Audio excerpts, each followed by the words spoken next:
Hi, this is John from Flat Cat Gear, and today I'm going to talk a little bit about dry baking, in particular making bread.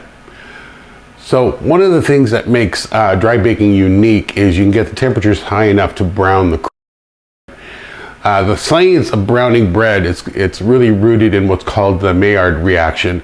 It's a reaction between amino acids and sugars. Now the reactions start occurring close to about 325 degrees where sugars start to brown. And so what I'm going to do today is I'm going to show you an experiment. What I've done is I'm making a 5-inch biscuit, and I'm baking it in my oven right now, and I'm baking it at 212 degrees. Now the reason I'm doing that is I'm trying to show again the difference between steam baking and dry baking. Steam baking is a great way to heat up food fast. It limits the temperature to 212 degrees. It's much faster than dry baking, but you will never get a brown crust. And so some foods it works out well. Lasagnas are great for steam baking.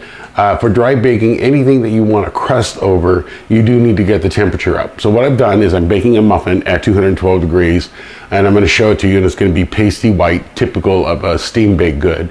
And then I'm going to up the temperature to about 275, 300, 3 1/4, 350, and show you how the crust transitions from that pasty white to a brown. And that's where we end up with the Bobcat baking system, is we need to get the baking temperature up to about 3 1/4, 350 degrees to get a brown crust. So as soon as that comes out of the oven, I will show you what the pasty white dough looks like, and then we'll start jacking up the temperature. So I just pulled the biscuit out of the oven, and this is classic. If you steam bake, there's going to be no color change because you just haven't got high enough in temperature. So what we're going to do is we're going to pull the muffin out. See? Pasty white. So now what I'm going to do is I'm going to take this and then throw it in the oven, and I'm setting my oven up at 275 degrees. We're going to leave it in there for 10 minutes, and we're going to look at the color change.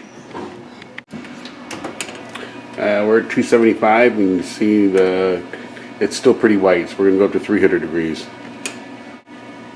We're up at 300 degrees. We're barely getting a crust now. So we're going to move up to 325.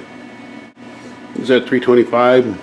We're still starting to get a little bit of a crust, but not nearly as dark as what we get when we dry bake. So now I'm going to turn it up to 350 because this is about the start of the Maillard reaction. Sitting up at 350. A bit more. We'll jump up to 375. All right, we're at 375. Definitely a brown crust, very similar to what we get when we dry bake.